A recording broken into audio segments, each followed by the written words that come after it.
अल्लज़ीना आमनू व तत्मइन्नु क़ुलूबुहुम बिज़िक्रिल्लाह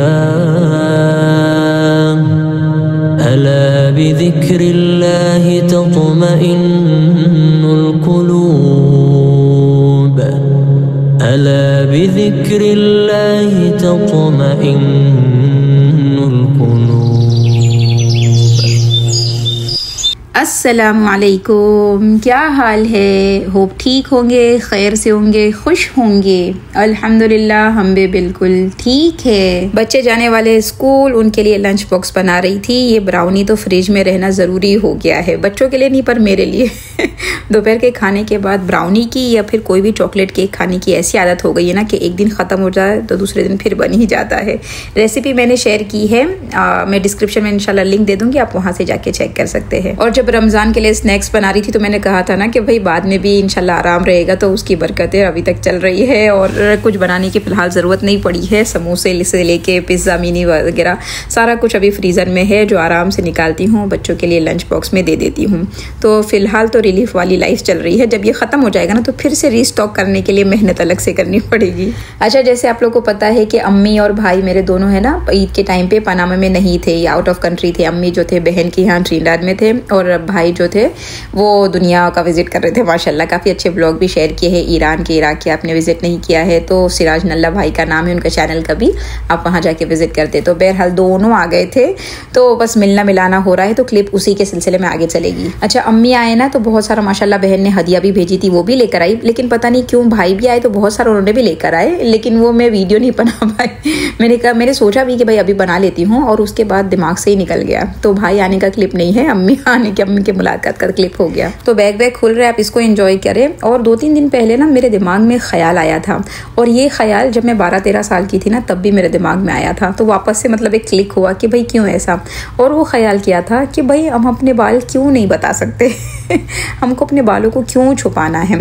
हालांकि बाल है ना बहुत बड़ी जीनत समझी जाती है, इसीलिए तो जब हज करने जाते हैं तो सरों को मुंडवाने का आदमी को हुक्म दिया गया है ना। और अक्सर लोग मुंडवाते नहीं है, मतलब नॉर्मली, क्योंकि बाल से जीनत आती है, बाल से इंसान अच्छा दिख रहा होता है। कैंसर वगैरह में जिसके बाल निकल जाते हैं तो वो सर को ढांक के रख रहा होता है, मतलब उसको लगता है ये एक बहुत बड़ा जीनत का पार्ट है।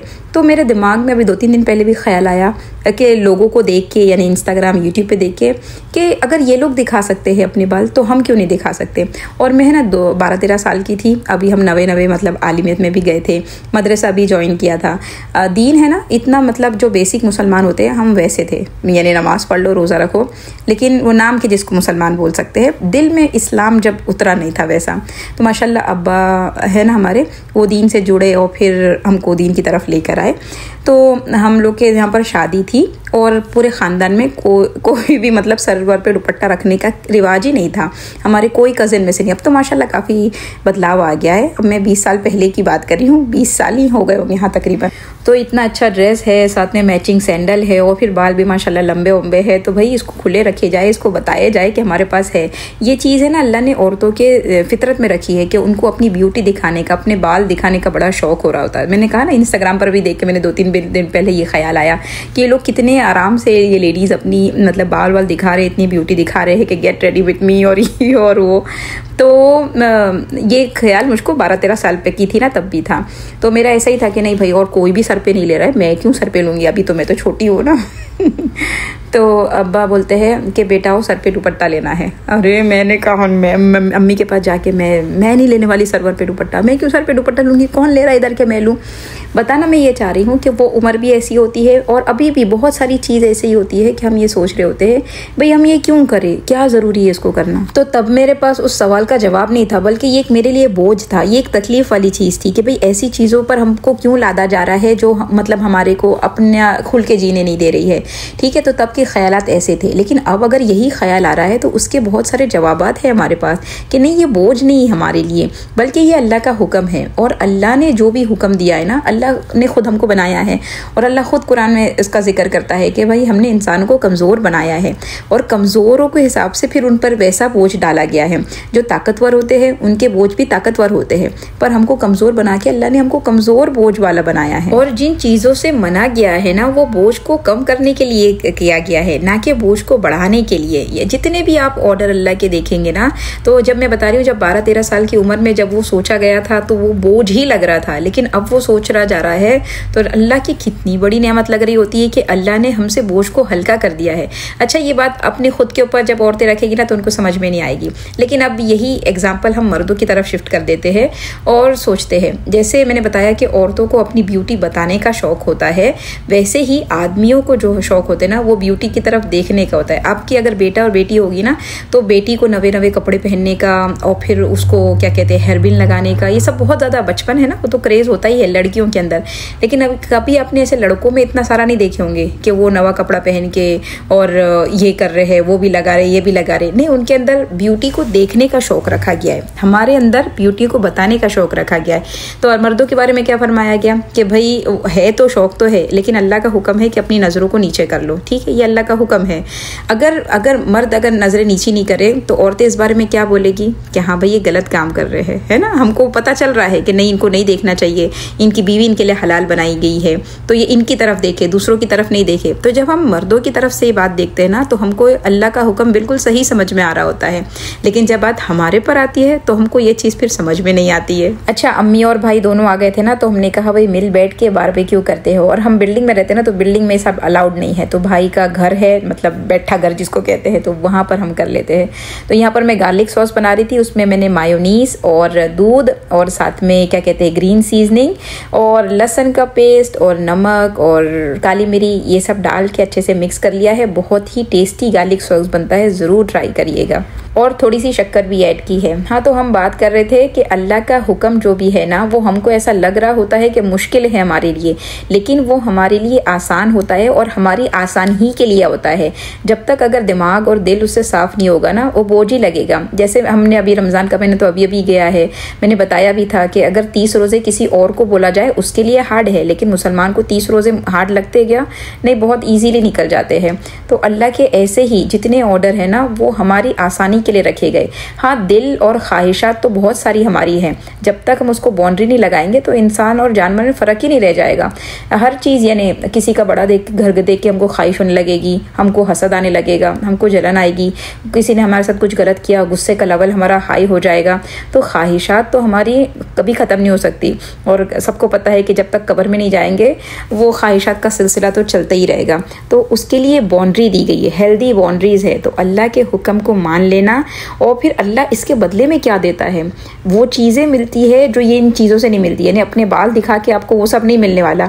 जो बाल छुपा कर अल्लाह के हुक्म को मान के जो सुकून, जो रिलीफ, जो मतलब अल्लाह की मोहब्बत दिल में आती है ना, वो अल्लाह के पास, अल्लाह खुद बोलता है कि अल्लाह के पास बेहतर है जिसकी पीछे तुम भाग रहे हो। और इंसान की आदत है कि बेहतर की तरफ जाता है, बेहतरीन की तरफ जाता है। तो फिर ये दुनिया में अल्लाह के हुक्मों को नहीं मान के हम दुनिया में थोड़ी सी लज्जतों को लेने के चक्कर में बेहतरीन को छोड़ दे रहे हैं, और ये नुकसान वाला सौदा है। तो क्यों ना हम अच्छे सौदे करें और अल्लाह के हुक्मों को दिलों से तस्लीम करें। ये नहीं कि बोझ समझ के नहीं, एक बार उसको पढ़े उसके बारे में मालूम करें कि किस वजह से ये हुक्म दिया जा रहा है, तो हमारे दुनियावी फ़ायदे के लिए भी है और उसमें फिर आखिरत का भी हमारा फ़ायदा ही फ़ायदा है। अच्छा, यहाँ पर एक बात और क्लियर कर दूँ कि अगर हम अल्लाह का कोई हुक्म मानते हैं ना तो उस पर फ़ख्र करने की कोई ज़रूरत नहीं है, और दूसरों को नीची नज़र से देखने की भी कोई ज़रूरत नहीं है, क्योंकि हिदायत तो अल्लाह के हाथ में ना। अल्लाह कब उसको उस काम में हिदायत देते हमको क्या मालूम। जैसे मैं बता रही हूँ कि 20 साल पहले हमारा हाल ये था और 20 साल बाद ये है, तो अगर मुझको कोई टॉन्ट करता उस वक्त के तुम ऐसी, तुम वैसी, तुम ये देखो ना ये कैसी ख़राब है, तो आज हम यहाँ तक नहीं पहुँच पाते। तो अल्लाह के हाथ में हिदायत है, हम दूसरों को जज करने छोड़ दें और अपने पर ध्यान दें। बहरहाल यहाँ पर मैंने बारबेक्यू के लिए क्या किया था, चिकन में है ना थोड़ा सिरका और नमक लगा के रख दिया था। 2 घंटे आप छोड़ दें, बहुत अच्छी स्मेल भी निकल जाती है और चिकन भी बहुत अच्छी हो जाती है। और फिर मैंने चिकन में क्या क्या डाल के मैरिनेट किया है वो मैंने स्क्रीन पर लिख दिया था। देखिए, मेरा कोई रेसिपी का चैनल है नहीं, मेरा तो ये बात करने का चैनल है, रेसिपी तो बीच में आती है, इसलिए आप लोग थोड़ा माशाल्लाह एडजस्ट कर ही लेते होंगे। नहीं तो बोलेंगे ना स्क्रीन पे चल रही है साथ साथ में बताने का, भाई वो सब मेरा काम नहीं है। हाँ, साथ साथ में हम बता सकते हैं यानी बात करते करते, पर ख़ास उसके चक्कर में मैं बात को नहीं छोड़ सकती। बहरहाल फिर उसको अच्छे से मैरिनेट कर दिया था। बारबेक्यू सॉस के लिए जो सॉस आता है उसमें मैंने पाइनएप्पल का सॉस और नमक, मिर्ची और गार्लिक डाल दिया था और उसको मैंने उबालने रख दिया है। यानी चिकन को जो हमने अलग से मैरिनेट किया था ना, उसको मैंने उबाल लिया है थोड़ा 10-15 मिनट के, चिकन थोड़ी सी सॉफ्ट हो जाए है और जो बारबेक्यू का सॉस था ना उसको अलग से बॉईल कर लिया है एक जोश आने तक। फिर हमने क्या किया है, वो जो बॉईल की हुई चिकन को सॉस में डिप कर करके यहाँ पर सेकने के लिए लगाया है। ये जो चिकन है ना, ये मेरी बहन ट्रिनिडाद में इस तरीके से बनाती है, बहुत अच्छी लगती है, इसलिए अब मैं ये वाली बनाती हूँ। लेकिन फिर भाभी ने थोड़ी ब्रेस्ट पीस जो आते हैं ना उसकी भी अलग से, जो हमारे यहाँ की बनती है, यानी पनामा की, यानी कच्ची, उसमें सब मसाला डाल दो और डायरेक्ट इस पे रख के सेको। तो ये वाली देखिए, फिर जब वो अच्छे से सीख जाती है, क्योंकि उबली भी होती है तो ज़्यादा टाइम नहीं होती है, तो सीख गई होती है, फिर वापस से एक बार हम सॉस में डिप करके ऐसे कि यानी रख दे ताकि वो गरम गरम ही रहे। देखिए हमारी बीबी के साथ कितने सारे लवाजिमात है, भुट्टे है, साथ में चावल है, फिर क्या कहते हैं पास्ता है, चिप्स है और गार्लिक सॉस है, और last but not least cake with ice cream. अच्छा ये देखिए हमारे पास सिंपल सोबर अबाया आए हुए हैं, बहुत ही बारीक सा नाजुक वाला काम किया गया है। गर्मी का सीज़न भी है तो बहुत अच्छा इसका कपड़ा रहने वाला है, गर्मी में आपको नहीं होने वाली है। और हज का भी माशाल्लाह सीज़न आ रहा है, तो हज में या उम्रा में या फिर डेली वेयर नॉर्मल वेयर में सादा से जिसको अबाया कहते हैं ना, तो ये हमने ऐड किया है। और इसमें हमने कोम्बो सेट भी रखा है, यानी आपको मैचिंग चाहिए तो मैचिंग मखना मिल जाए, या फिर कॉन्ट्रास्ट में अगर आप मखना लेना चाहे। हमारे नमाजी मखने तो माशाल्लाह आपने पहले भी लिए हुए हैं, तो ये सारे कलर के साथ हमने ऐड करके देखा है। या पर आप अपने हिसाब से कोई कलर मखने का बदलना चाहे तो बदल सकते हैं। ये देख देखिए कितना माशाल्लाह वाइट के साथ लग रहा है।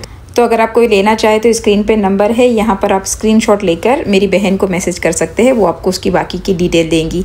और फिर मुझसे पूछते हैं जो मैं कलरिंग अबाया पहनती हूँ, तो अबाया नहीं होते हैं, मैं ऐसे लॉन्ग गाउन जो होते हैं ना वो लेके पहन लेती हूँ, साथ में मैं मखना मिक्स मैच करके ले लेती हूँ। अक्सर मैं ब्लैक ही मखने में आपने देखे होंगे, पर मैं मिक्स मैक्स भी कभी कभी कर लेती हूँ। तो ये सारे लॉन्ग जो फ्रॉक आए हुए हैं, मैंने इसकी रील अपलोड की है, आप वहाँ जाएंगे तो आपको बराबर थोड़ी दिख जाएगी। तो बहरहाल इसका प्राइस ही बहुत ज़्यादा रीज़नेबल है, 399 में है, यानी 999 का है। पसंद आता है उसका स्क्रीनशॉट लेकर इस नंबर पर आप सेंड कर देंगे।